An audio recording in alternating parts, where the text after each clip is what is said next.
Halo Sobat Penyatir, ketika mendengar tentang C-130 Hercules, semua orang pasti sudah mengenalnya.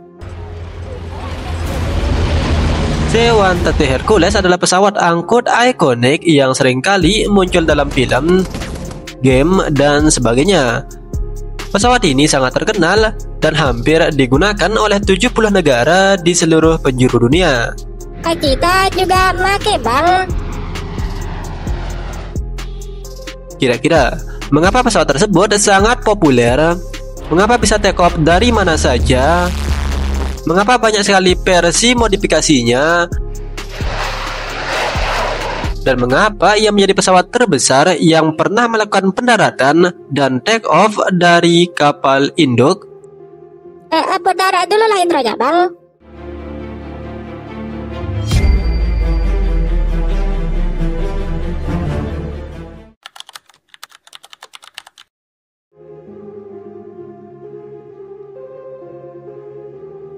Lockheed C-130 Hercules merupakan pesawat angkut militer dengan 4 mesin turboprop yang dirancang oleh Lockheed Corporation pada tahun 1950-an. Pesawat ini memiliki sejarah kelahiran yang sangat panjang. Bermula dimulainya Perang Korea pada tanggal 25 Juni tahun 1950, membuat Amerika Serikat membantu Korea Selatan baik secara finansial dan intervensi militer secara langsung. Pada saat itu, AS memang memiliki beberapa pesawat angkut peninggalan era Perang Dunia Kedua, seperti Fairchild C-119 Flying Boxcar, Douglas C-47 Skytrain, dan C-46 Commandos yang tidak lagi memadai. Pada tanggal 2 Februari tahun 1951, US Air Force mengeluarkan persyaratan operasional bahwa perlunya pesawat kargo baru yang lebih mumpuni. Perusahaan-perusahaan dirgantara besar seperti Boeing, Douglas, Fairchild, Lockheed Corporation, Martin Marietta, Chase Aircraft, Northrop, dan beberapa perusahaan besar mendapatkan angin segar akan proyek tersebut. US Air Force mengeluarkan persyaratan bahwa pesawat kargo baru tersebut memiliki kapasitas minimal 94 penumpang, 72 pasukan tempur, atau 64 pasukan penerjun payung. Selain itu, kompartemen kargonya memiliki panjang 12 meter, tinggi 2,7 meter, dan lebar sekitar 3 meter. Persyaratan lain yang diajukan adalah pesawat tersebut harus memiliki pemuatan kargo berengsel dari belakang dan menggunakan mesin turboprop yang lebih efisien. Dari sekian banyaknya produsen pesawat terbang, hanya 5 diantaranya yang mengajukan desain. Di antaranya Lockheed Corporation dengan 2 desain, Boeing 1, Chase 3, Douglas 3, dan Airlift Inc. dengan 1 desain. Dari 10 desain tersebut, Lockheed Corporation dengan model 82 dinilai paling menjanjikan dan membuatnya memenangkan sekaligus menandatangani kontrak pada tanggal 2 Juli tahun 1951. Model 82 Lockheed Corporation tersebut yang kemudian berganti nama menjadi YC-130 melakukan penerbangan perdana pada tanggal 23 Agustus tahun 1954, tepatnya dari pabrik Lockheed Corporation di Burbank, negara bagian California. Ini merupakan prototip kedua, namun yang pertama melakukan penerbangan. Prototip C-130 tersebut dilengkapi dengan mesin turboprop Allison T56 A9 dengan baling-baling 3 bilah, dan awalnya hanya dilengkapi dengan hidung tumpul. Bukan yang mancung kayak sekarang ya. Prototip tersebut awalnya berhasil mengudara selama 1 jam dan dengan total kapasitas 18 ton.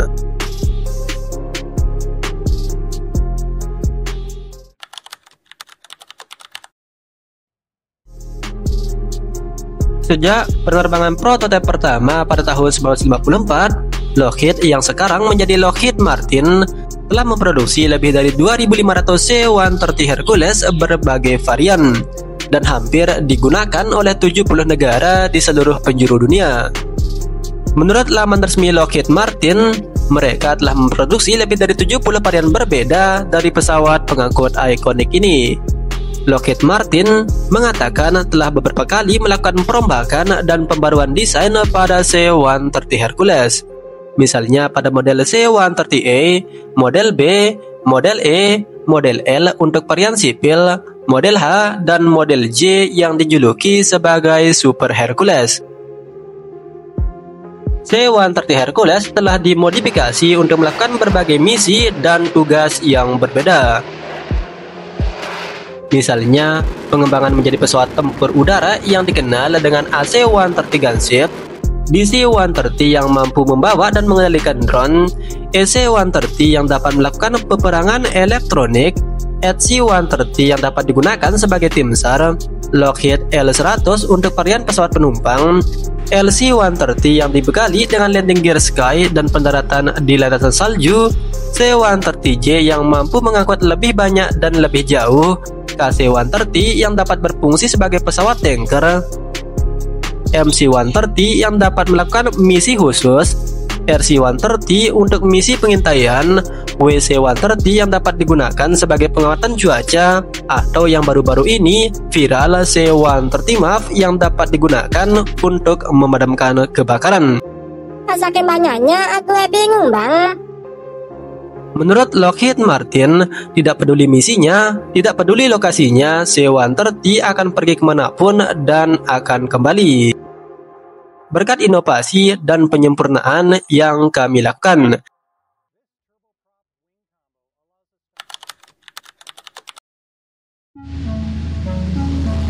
Setelah mengudara perdana pada tahun 1954, C-130 Hercules mulai beroperasional pada Angkatan Udara Amerika Serikat pada tahun 1956 dan hingga saat ini.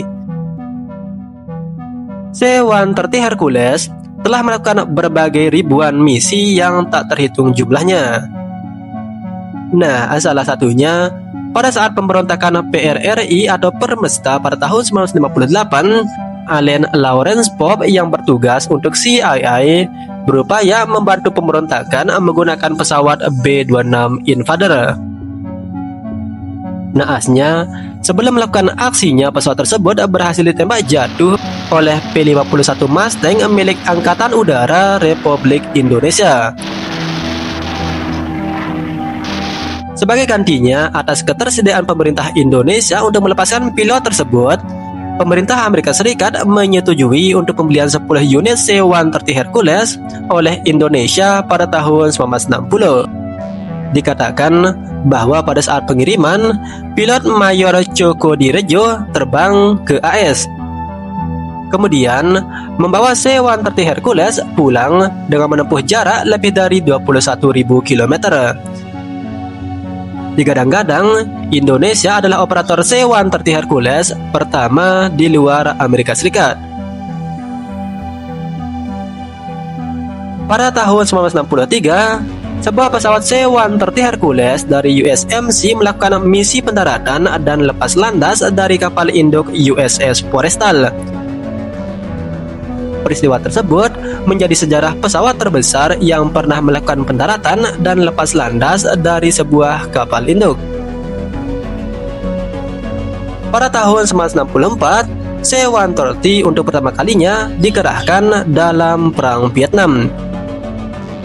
Dan pada tahun 1967, AC-130 Gunship memulai operasi tempur di atas Laos dan Vietnam.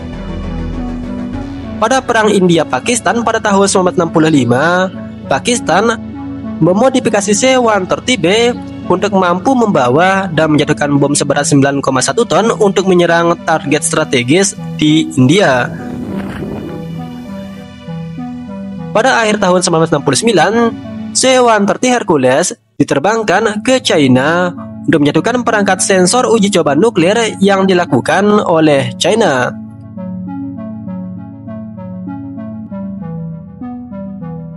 Selama Perang Teluk pada tahun 1991 atau dalam operasi Badai Gurun, C-130 Hercules menjatuhkan bom konvensional terbesar AS, yakni BLU-82 dan GBU-43B Massive Ordnance Air Blast atau MOAB. Bom ini juga dijuluki sebagai ibu dari semua bom. C-130 Hercules juga digunakan dalam invasi Afghanistan pada tahun 2001, invasi Irak pada tahun 2003, dan berbagai operasi lain yang digunakan oleh hampir 70 negara di seluruh penjuru dunia. Kalau disebutin satu persatu sampai Indonesia Cemas 2045 enggak ada habisnya ya, Tir.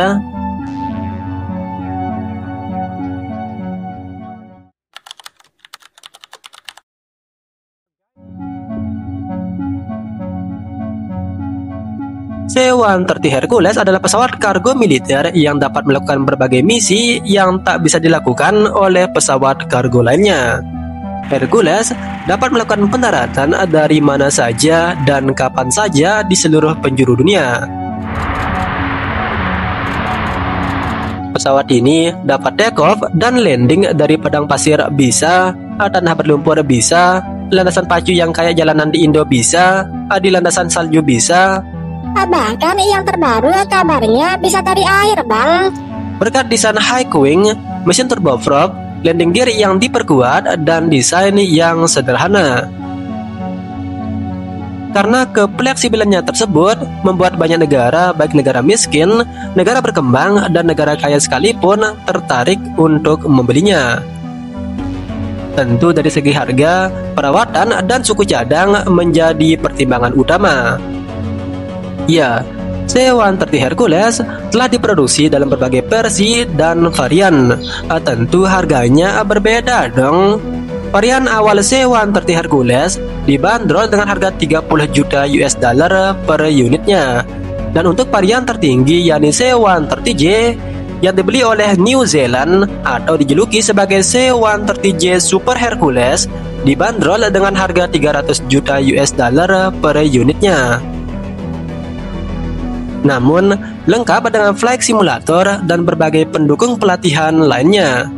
Tentu, dengan harga tersebut, kalau dibilang murah, ya mahal.